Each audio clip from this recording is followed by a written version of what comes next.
Many aspects to the professional itself, to the profession itself. You know, you have the estate surveyors and valuer, which I am. You have the real estate agent. You don't need anything to become a real estate agent. All you need is yourself and the readiness. How do you go about it? You just be taking properties from landlord and be managing it for them, collecting their rent, disbursing it to them, receiving client complaint, relating it to the landlord, advising the landlord about upgrades and all that. This country laws allows you to do that. As a matter of fact, you will see so many people calling themselves agents. After you they collect your rent, they are off till next year. This country allows you to do that. But when you that's for real estate agents. Real estate agent that just manage the tenancy. And I can bet that we have a lot of charlatans in that area. A lot. But what are the other entry points? Okay, for the other, if you really want to be a professional, like for example, we have so many people that say they are accountant. How many people are chartered? So if you really want to be a sanctified real estate agent, then you have to go through the process of National Institution of Estate Surveyor and Valuers Board. That's NAIF. In this country, you have to take exams. They have to ratify your certificate. You have to go through, the process are online. They have a website. Yeah. So which you have to do. If you become a chartered surveyor from them with that board, then you are licensed to value a property. For example now, you have a seal. You have a seal like an accountant, like a lawyer seal, for example. So to operate as a professional, recognized professional, you need to go through that route. You need to go through that route. Yeah. What if you just go to the university of any of the tertiary institutions to study real estate or estate management? Isn't that sufficient to some for point, you to be recognized as a professional? I will answer the questions with, if you go to a university and study medicine, does that make you a doctor?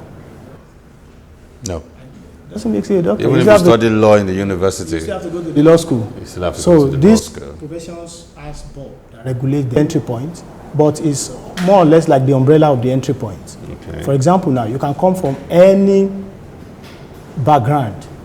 It might be from computer science in the university or in the polytechnic. As long as you are ready to take real estate as a profession, you need to go through the institution's process. There are stages for their exams from stage 1 to stage 5, I think. So you just have to see which one suits you best at a particular time. And you can still upgrade with time. It comes back to you as a person, how far you want to go in life. You know, like somebody like me, I see myself without boundary. I'm a man, I'm a citizen of this world, and I can be anywhere in the world tomorrow. So the Nigerian certificate is not going to take me there, for example. So whatever you study in this country is kept here. Although our educational system is approved anywhere in the world, but you can't use the certification of this country to practice outside this country. Are you saying that the NISV doesn't permit you to practice on a global scale in other countries around the world? To some extent, yes. Because the concept of the National Institution of Estate Surveyor is Nigerian concept. Okay. So you are dealing with Nigerian market. So what happens here stays here. For example, although you can use it to relate to the outside world, but you cannot. I will give you an instance. But you can't go to set up shop in the United Kingdom, for example, or in the United States, Canada, or even in Ghana. Even if you move to Canada today, you still have to go through their certification to become an estate surveyor there. It's just like that. Even if you are a fellow of the NIS. I'll give you a very simple example. Look at doctors. If they migrate from here to Canada, they still have to take exams there. Okay. They have to stay behind the doctor for a while, maybe for 2 years, learn the concept and do their certification and exam to become a certified doctor in Canada. So to practice as a real professional, it is absolutely required, absolutely important or necessary for you to go through the process of the NISV, as it were. That's it. Now, what about acquiring know-how about the practice itself? Acquiring know-how about the practice. One, we've discussed. You told us about exams and the processes that have been lined up by the NISV to certify professionals. Besides those two, what are the other avenues by which an individual can acquire know-how about the industry practice? Okay. For example now, there's another avenue. If you work with a real estate firm, you don't have to be a real estate man to work in a real estate firm. because real estate itself is a global, is a big industry. Okay. We have the marketing, we have the finance, we have the administrative, we have the management, we have almost every aspect of life in real estate. So for example, if you work with a company called, for example, if you work in my company now as an accountant, you can learn the process with time. Okay. Because you are a chartered accountant for a real estate management firm. So every day-to-day activity, you will see it, you'll be on field by yourself. So that could help you as well. Or you take courses in NAIF, or better still, you take a degree in real estate. It all depends on you. So there are 3 ways you can do it. It's either you go through the certification process, or you go through the university or college of education or polytechnic, or you go through a real estate company as a practical. Like a form of apprenticeship. Apprenticeship, God bless you. While you're still working You for the company. Yes. What about if I decide to just go and read up stuff on real estate and practice? You know, Wouldn't that help me? Wouldn't that take me far? you and I know what we study in the university, for example. How many of it are we using into this life? Yeah, but They're applicable, I know. I bet there are books that one can acquire on different spheres of human endeavors today. I know. And still but get quality information. If you are starting a business, for example, you want to be aware of the challenges that you face, uncertainty that you face, innovations that you face, competition that you face, change in government policy that you face. How do you manage that if you have not gotten a coach? Don't they say that you learn on the job? You learn on the job, but when a challenge comes that you have not experienced before, how do you take charge of that?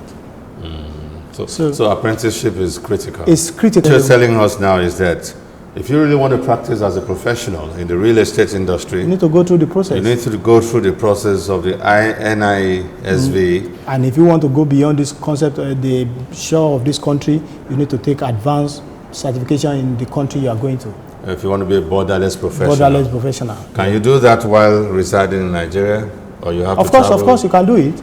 Like Royal Institution of Chartered Surveyor now, my degree that I have in Masters is from Edinburgh University.